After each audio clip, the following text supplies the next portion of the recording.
Pat McAfee released an album. It's bad. Let's talk about it. Pat McAfee was a punter for the Indianapolis Colts for 8 years, and after retiring in 2016, he created the Pat McAfee Show, a sports talk show which was eventually picked up by ESPN, where, in short, he does bro-y sports coverage on his own show and College Game Day, among others. ESPN pays him almost $30 million a year, and he's in conversations on a contract extension that would pay him over $60 million per year. This is while the rest of ESPN is getting laid off. There's a lot more to say about McAfee than that, but we'll get to it throughout this video. Also, he wrestles sometimes. In December 2025, McAfee released his first single, Dookie, which is god-awful itself.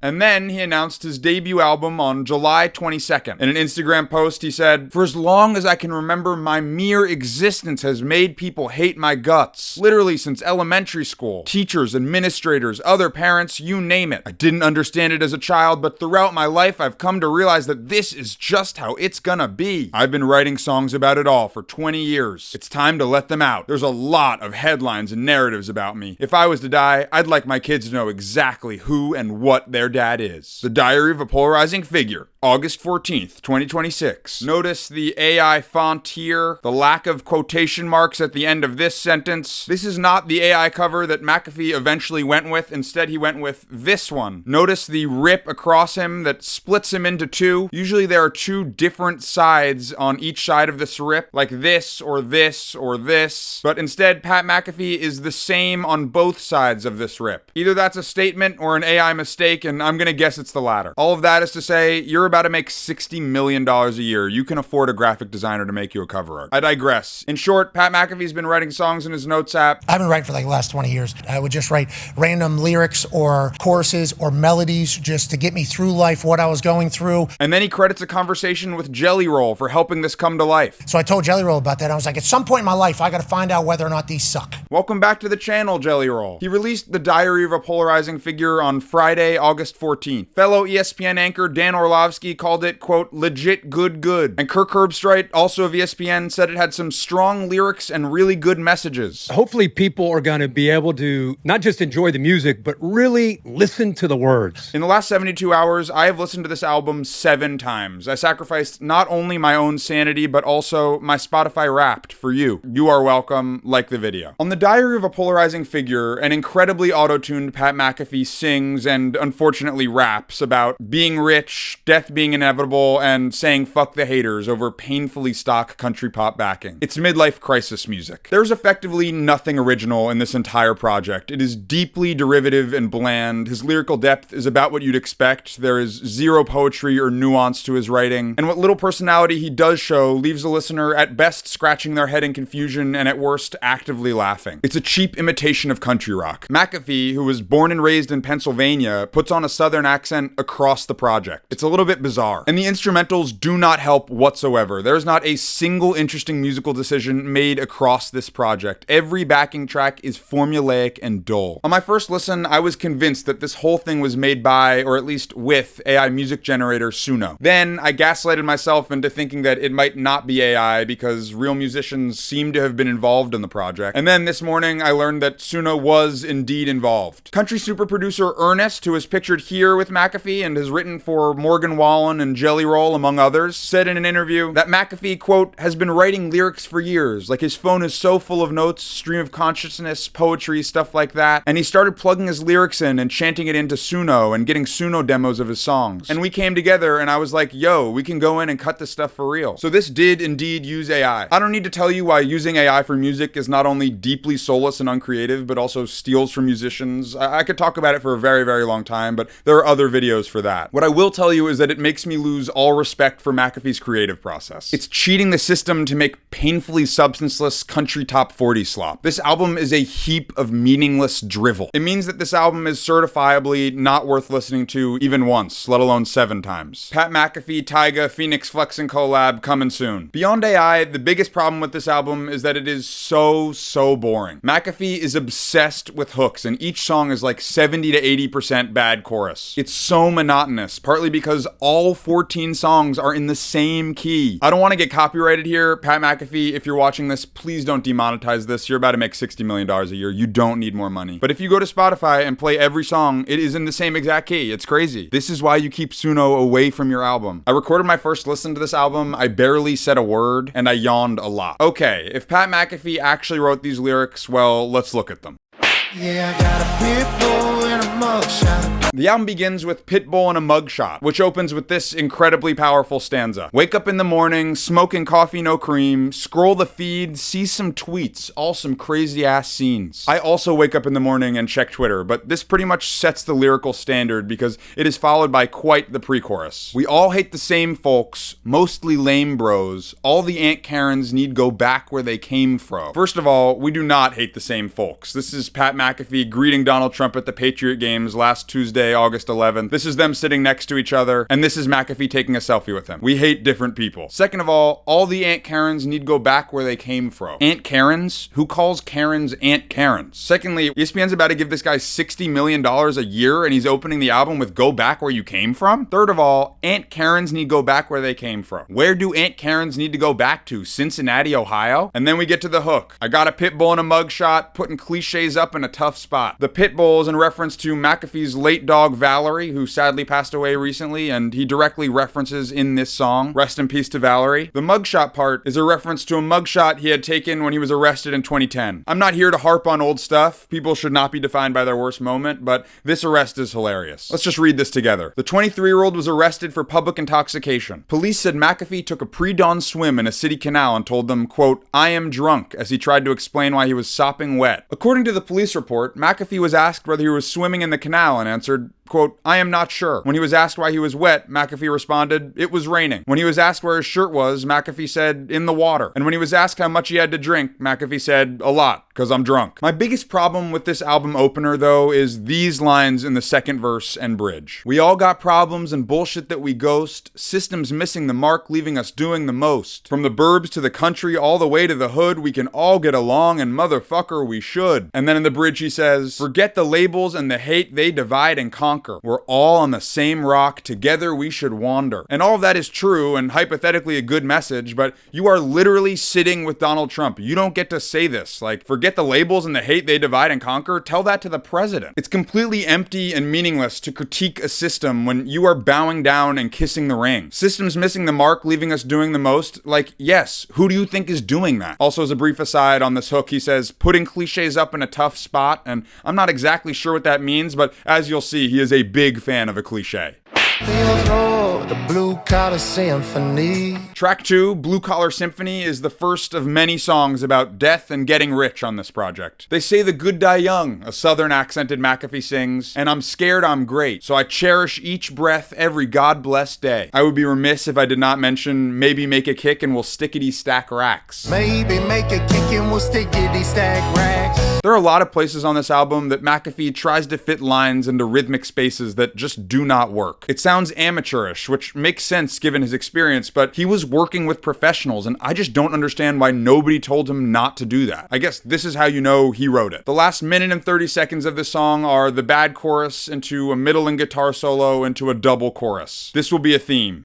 Yeah, I want good times for me and you. We then move to Good Times, a painfully uninspired country rock song about hearing country rock. It is completely personalityless. You could tell me that these lyrics were AI generated, I would 100% believe you. I Could Be Your Man Until 2000 and Forever, and I Wanna Chief Some Trees, Get in a Trance are particularly painful. Also, there's a southern accent all over this thing. The last minute and 15 seconds of Good Times are the bad, meaningless chorus into a middling guitar solo, into a middling fiddle solo, into another chorus.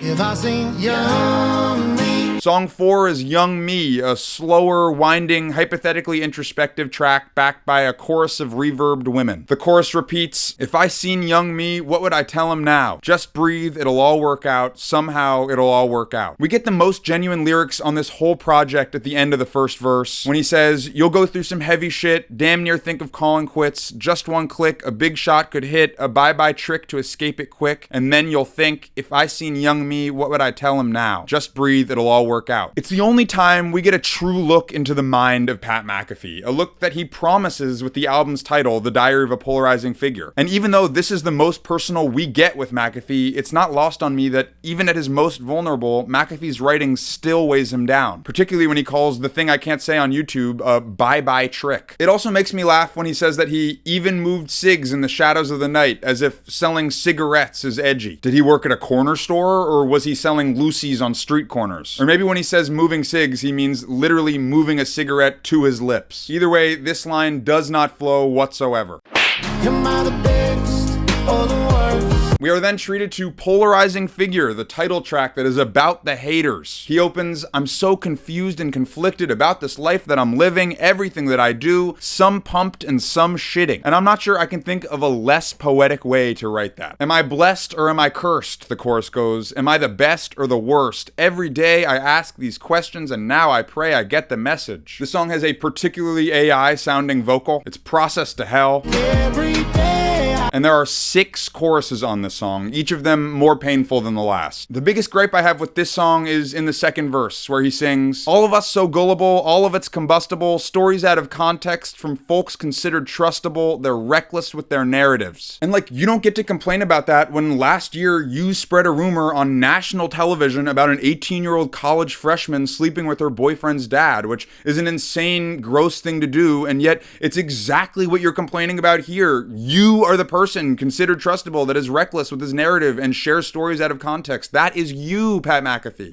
I guess we're outlaws. Track 6 is Outlaws. The chorus reads, I guess we're outlaws, I'm talking about dogs. You're an outlaw who's friends with the President of the United States? I guess you're an outlaw, but this is not a cool kind of outlaw to be. Verse 1 has some interesting political commentary. He says, social strategy of justifying our thoughts. We're logging on some souls and logging off some bots. They say the victors write the scriptures, thought we hated them. We tear down statues due to virtue, but we love old pens. At least to me, that line sounds like McAfee advocating for keeping Confederate statues up. I'm not sure how else to interpret that. So when it's immediately followed by the truth some history's a mystery we'll do again, it's like, what? The history's a mystery and we'll do it again? Do what again? The Confederacy? As if that's just an inevitability? The history is not a mystery. Read a book. This framing of repeating history is just like, oh well, what can you do? It honestly feels like I'm consuming state-sponsored media. Verse 2 opens with bunch of puppets with some pens with only Muppets as their friends, saying that we ruin sports television again. Look, I fuck with the Muppets, and also I think you're ruining sports television, so I'm taking this as a personal diss. Shout out to Jim Henson. That's my goat. Outlaws ends with a double chorus into a middling guitar solo into another double chorus. And now it's time for one of the worst songs I've ever heard, Oops. Oops, I stirred another pot today. Which unfortunately features Pat McAfee rapping. Pat thinks he can start rapping. Put him on a mic and only good things happen. Pat thinks he can start rapping. He does, and he shouldn't. Put him on a mic and only good things happen. No, they don't. Get him on a stage, motherfuckers start clapping. That's true, but only because people want to kick a field goal for money. Ernie's on the beat, so it might be a classic. Ernie's on the beat, Suno's on the beat. We get one of the worst lines on the project on the second verse with, I'm good at everything, I'm a talent buffet. And easily the most clever line on the whole album 2 lines later with, I used to not have shit, now I got a bidet.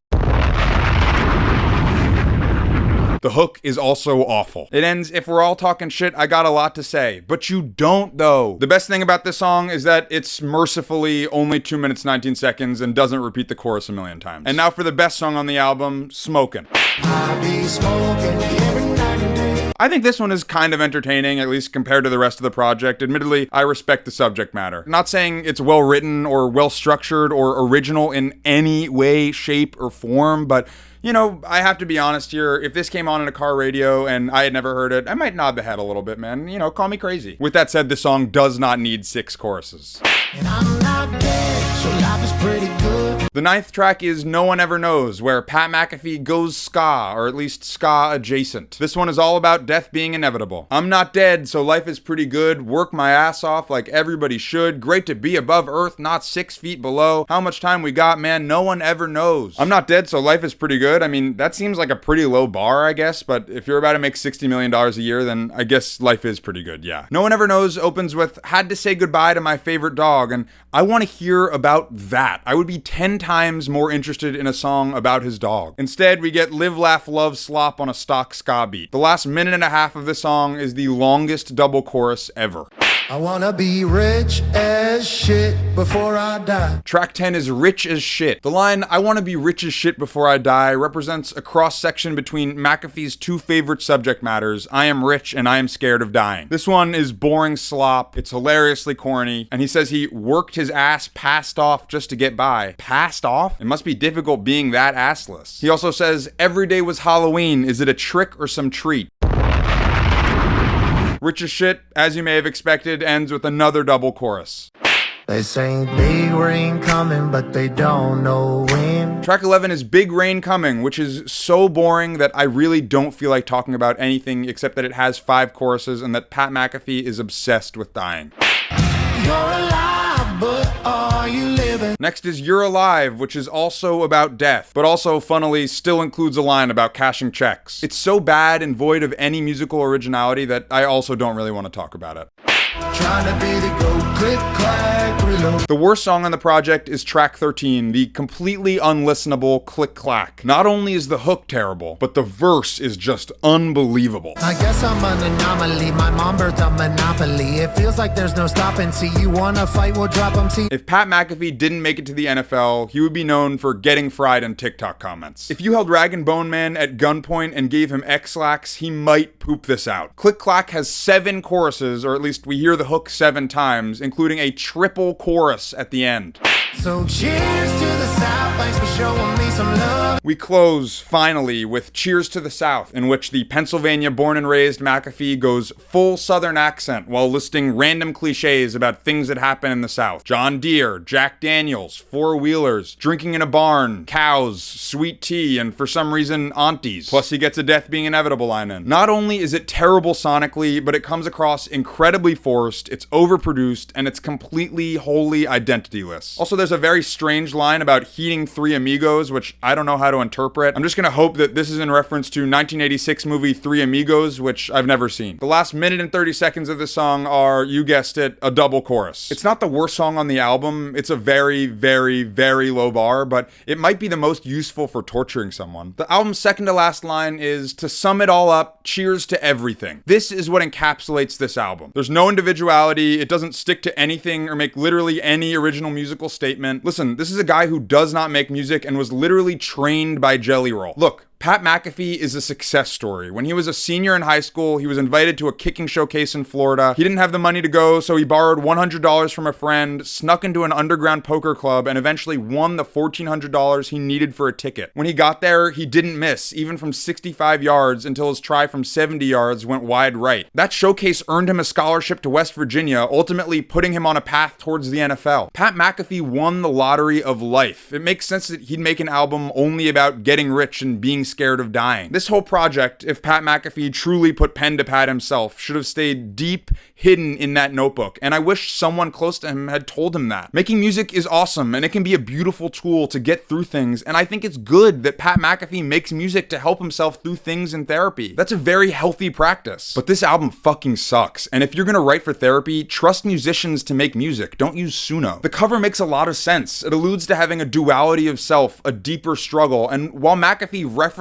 struggle on this project, he doesn't delve into that struggle at all. There's nothing that earns the title of Diary of a Polarizing Figure. Ramblings of a Polarizing Figure, sure, but Diary suggests vulnerability across the project, and there are about 2 lines that are reflective at all. The best thing I can say about it is it's probably the perfect soundtrack for driving to megachurch. So it brings me no joy to say, the Diary of a Polarizing Figure, more like the diarrhea of a polarizing figure. Thank you for watching this video. I appreciate you. Like, comment, and subscribe. It really helps me out, especially because I'm sure this video will be demonetized, and I'll see you in the next one. Bye.